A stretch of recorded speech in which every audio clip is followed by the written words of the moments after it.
Facing school districts addressing this very issue today. Local 2's Jena Sands joining us live in the studio with what MISD and ECISD had to say on the issue. And Jenna, are any immediate changes happening here locally?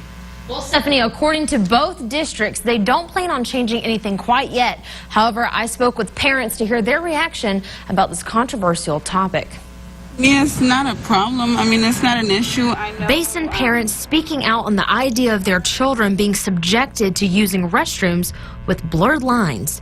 Some are outraged. If anything, I'd have to keep my kids home and, homeschool them. Others preparing their children for this potential change for both good and bad case scenarios. I want to think that I'm going to try to educate them enough to not to be judgmental or protect themselves if it's necessary, if something like that was to happen. We have received statements from 2 Basin school districts.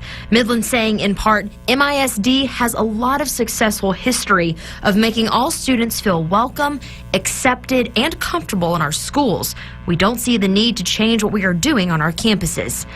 As for Exeter County ISD, they say, we have worked very hard to make sure all kids feel welcome, safe, and respected at school. We will continue to do that by evaluating these situations on a case-by-case basis.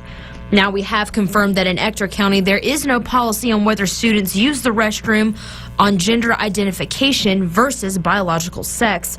As they stated, they address the circumstances case by case with students and their families. Now, we did reach out to Midland ISD for further clarification, but are still waiting to hear back. Live in the studio, Jena Sands, Local 2 News. And it's